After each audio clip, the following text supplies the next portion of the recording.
আলহামদুলিল্লাহ আলহামদুলিল্লাহ গতকাল 28 তারিখ আমাদের ঈদুল আজহা সম্পন্ন হয়েছে। আলহামদুলিল্লাহ। আসসালামু আলাইকুম। স্বপ্ন যাবে আমার বাড়ি। তো আমরা অবশেষে সবাই মা ছেলে সবাই রেডি হয়ে চলে যাচ্ছে। তো দেখেন এখানে আমরা রেডি হয়েছি আর এখন বের হয়েছি। তো আসার পরে এখানে একটি অটো পেয়েছি, যেহেতু বৃষ্টি হয়েছে প্রচুর জ্যাম আর অনেক কাদা, প্রচুর বৃষ্টি। আর এখান দিয়ে আমরা মা মেয়ে ছেলে সবাই মিলে চলে যাচ্ছি গ্রামের বাড়িতে। তো দেখুন এখন আমরা অবশেষে সাউলাইয়া বাজারে চলে আসছি। এখান থেকে আমরা গাড়ি নিব। তো গাড়ি নিয়ে আমরা বাড়ির উদ্দেশ্যে রওনা হব। এবছর কি আমরা সিমরানের দাদুর বাড়িতে ঈদ করতেছি না নানুর বাড়িতে ঈদ করতেছি, সেটাই আপনাদের সাথে শেয়ার করব। তো অবশেষে আমরা একটি গাড়ি নিয়ে এখন চলে যাচ্ছি। এখানে রাস্তার বিশাল ভিড়।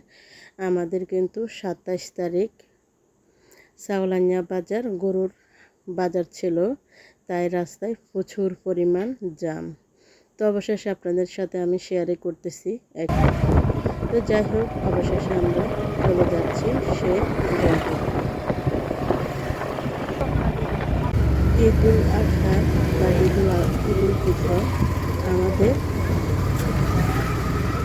জন্য বিশেষ দিন, সেটি হচ্ছে মুসলমানের।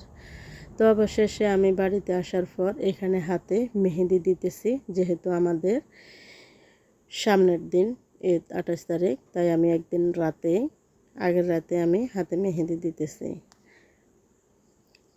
তো দেখেন আমার মেহেদির কালারটা দেওয়া শেষ। এখানে সিমিকে দিয়ে দিতেছি। তো সিমিয়ে লাগিয়ে নিয়েছে। তো আমরা কিন্তু কম বেশি মা মেয়ে সবাই মেহেদি দিয়েছি। তো অবশেষে এখানে সিমি দুষ্টামি করতেছে, তারগুলো সুন্দর হয়েছে, আমারগুলো। তো অবশেষে দেখেন সকাল হয়েছে, শরীফ গোসল করে এখন ঈদে চলে যাবে নামাজ পড়তে। সে আমাকে এখন সালাম করে নিচ্ছে। সবাই কিন্তু দোয়া করবেন শরীফ সিমরানের জন্য। তার নানা নানুকে সালাম করতেছে। এবছর কিন্তু শরীফ সিমরান তার নানুর বাড়িতে ঈদ করতেছে।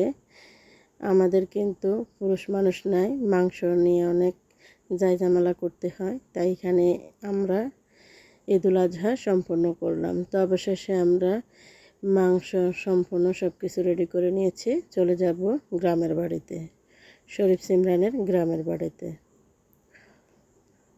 তো এখানে আমাদের মাংসগুলা রেডি, এখন এগুলো প্রসেসিং চলতেছে, কাজ চলতেছে, তাই আমি আপনাদের সাথে একটু একটু করে ভিডিও শেয়ার করতেছি। তো বন্ধুরা, আমার ভিডিওগুলো আপনাদের কাছে কেমন লাগে একটি লাইক দিয়ে বা একটি কমেন্ট করে জানাবেন। কিন্তু ভালো লাগলে একটি লাইক দিয়ে পুরো ভিডিওটি দেখে নেবেন। তো সবাই ভালো থাকবেন, সুস্থ থাকবেন, আমাদের জন্য দোয়া করবেন। তো কার ঈদ কেমন কেটেছে অবশ্যই জানাবেন।